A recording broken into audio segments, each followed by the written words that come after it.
Assalamualaikum warahmatullahi wabarakatuh. Perkenalkan, nama saya Alfianus sebagai moderator pada saat ini. Patut kita panjatkan puji dan syukur kepada Tuhan Yang Maha Kuasa atas berkat-Nya lah, sehingga pada saat ini kita boleh mengadakan diskusi.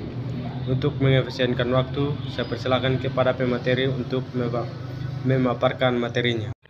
Ilmu pengetahuan dan teknologi sudah tidak dapat lagi dipisahkan dalam kehidupan saat ini. Dengan adanya perkembangan teknologi, sangat memberikan begitu banyak kemudahan kepada manusia.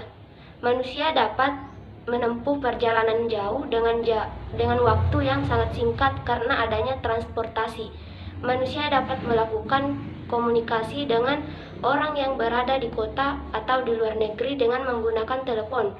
Dan manusia juga dapat melakukan berbagai pekerjaan menjadi lebih ringan dengan diciptakannya mesin-mesin yang dapat dimudahkan pekerjaan manusia.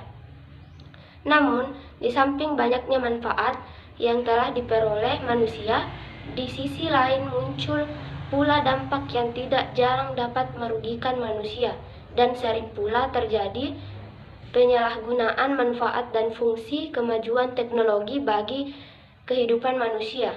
Walaupun sebenarnya dampak positif jauh lebih diharapkan untuk dapat mengiringi perkembangan zaman, serta pemanfaatan kemajuan sains, teknologi, dan seni secara baik harus diterakan sehingga dapat menjaga kelestarian budaya bangsa. Assalamualaikum warahmatullahi wabarakatuh. Perkenalkan, nama saya Ahmad Faresi. Saya akan menjelaskan pengertian dari manusia dan sains. Yang pertama, manusia. Manusia merupakan makhluk ciptaan Allah Subhanahu wa taala yang paling sempurna dibandingkan dengan makhluk ciptaan Allah yang lain. Dikatakan paling sempurna karena manusia dibekali akal sekaligus nafsu. Meskipun manusia mempunyai nafsu, tetapi yang paling berperan adalah akal. Nah, akal ini bertujuan untuk membedakan mana yang baik dan mana yang buruk. Dan akal juga sebagai alat untuk berpikir, berhitung, dan berkreasi, sehingga kerjasama antara keduanya sangat diperlukan dalam kehidupan manusia. Kemudian yang kedua, sains. Sains merupakan bagian dari himpunan informasi yang termasuk dalam pengetahuan alamiah dan berisikan informasi yang memberikan gambaran tentang struktur dari suatu sistem serta penjelasan tentang pola laku sistem tersebut. Sistem yang dimaksud dapat berupa sistem alami maupun sistem yang merupakan rekan pemikiran manusia mengenai pola laku hubungan dalam tatanan kehidupan bermasyarakat. Sains dan hasilnya dapat dirasakan dalam semua aspek kehidupan manusia. Untuk itu, sains harus menjadi bagian internal dari sistem pendidikan nasional supaya para siswa menjadi warga negara dan masyarakat yang sadar akan pentingnya sains di era masa kini. Namun pada kenyataannya, sains tidak selamanya berjalan dengan baik dalam memberikan manfaat kepada umat manusia, karena sains dapat berakibat buruk jika dipersalahgunakan. Sekian dari saya. Assalamualaikum warahmatullahi wabarakatuh. Assalamualaikum warahmatullahi wabarakatuh.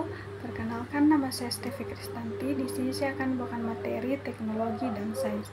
Teknologi merupakan bagian dari himpunan informasi yang termasuk dalam pengetahuan ilmiah, berisikan informasi preskriptif mengenai penciptaan sistem-sistem penciptaan tersebut. Penggunaan teknologi bertujuan untuk memudahkan segala aktivitas yang berkaitan dengan mengefisienkan waktu dan tenaga. Contoh-contoh teknologi yaitu teknologi komunikasi, teknologi informasi, dan bioteknologi. Kemudian seni berasal dari bahasa Latin yaitu ars, yang berarti kemahiran. Secara etimologis dapat diartikan sebagai suatu kemahiran dalam membuat barang atau mengerjakan sesuatu. Dapat dikatakan bahwa seni merupakan hasil dari pengolahan akal dan kemampuan manusia dalam mengubah suatu benda bagi kepentingan jiwa maupun raga manusia. Akibat kemajuan teknologi bisa kita lihat. Yang pertama, perbedaan kepribadian pria dan wanita. Banyak pakar yang berpendapat bahwa kini semakin besar porsi wanita yang memegang posisi sebagai pemimpin, baik dalam dunia pemerintahan maupun dalam dunia bisnis. Bahkan perubahan perilaku ke arah perilaku yang sebelumnya merupakan pekerjaan pria semakin menonjol. semakin banyak wanita yang memasuki bidang politik sebagai anggota parlemen, senator, gubernur, menteri, dan berbagai jabatan penting lainnya. Yang kedua, meningkatnya rasa percaya diri. Kemajuan ekonomi di negara-negara Asia melahirkan fenomena yang menarik. Perkembangan dan kemajuan ekonomi telah meningkatkan rasa percaya diri dan ketahanan diri sebagai suatu bangsa akan semakin kokoh. Nah, yang ketiga, tekanan kompetisi yang tajam di berbagai aspek kehidupan. Sebagai konsekuensi globalisasi akan melahirkan generasi yang disiplin, tekun, dan pekerja keras. Meskipun demikian, kemajuan teknologi akan berpengaruh negatif pada aspek budaya. Yang pertama, kemerosotan moral di kalangan warga masyarakat, khususnya di kalangan remaja dan pelajar. Kemajuan kehidupan ekonomi yang terlalu menekankan pada upaya pemenuhan berbagai keinginan material telah menyebabkan sebagian warga masyarakat menjadi kaya dalam materi tapi miskin dalam rohani. Nah, selanjutnya, kenakalan dan tindak menyimpang di kalangan remaja semakin meningkat.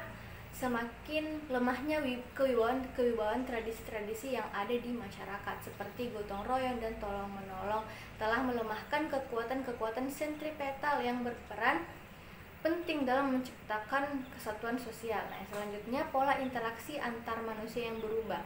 Kehadiran komputer pada kebanyakan rumah tangga golongan menengah ke atas telah merubah pola interaksi keluarga dengan adanya media tersebut. Komunikasi jarak jauh bukanlah hal yang sulit karena kita bisa terjangkau dengan mereka dimanapun dan kapanpun. Terima kasih. Bismillahirrahmanirrahim. Terima kasih atas kesempatan yang diberikan. Di sini saya akan mempresentasikan materi keempat, yakni problematika pemanfaatan ipteks di Indonesia.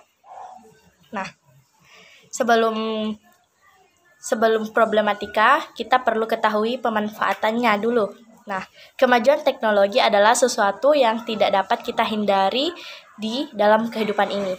Karena kemajuan teknologi akan berjalan sesuai dengan kemajuan ilmu pengetahuan. Setiap inovasi diciptakan untuk memberikan manfaat positif bagi kehidupan manusia. Seperti halnya dapat kita rasakan saat ini, dapat menggunakan teknologi canggih seperti gadget, laptop, dan juga alat transportasi yang memudahkan kita bepergian. Nah, walaupun awalnya diciptakan untuk menghasilkan manfaat positif, di sisi lain juga memungkinkan digunakan untuk hal negatif. Arus informasi yang berkembang cepat menumbuhkan cakrawala pandangan manusia makin luas.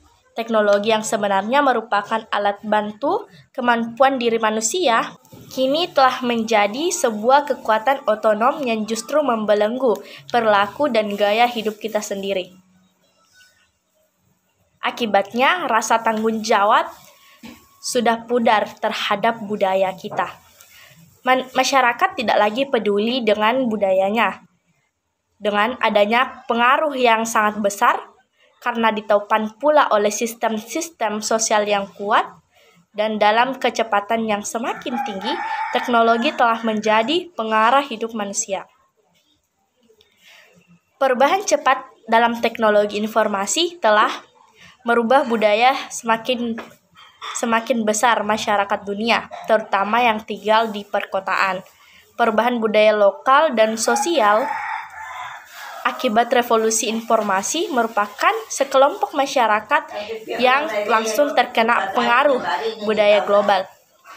Media elektronik khususnya TV, gadget yang selalu menyangkut kebudayaan luar, hal ini dengan mudah mengubah pola pikir masyarakat, khususnya para generasi muda seperti kita ini.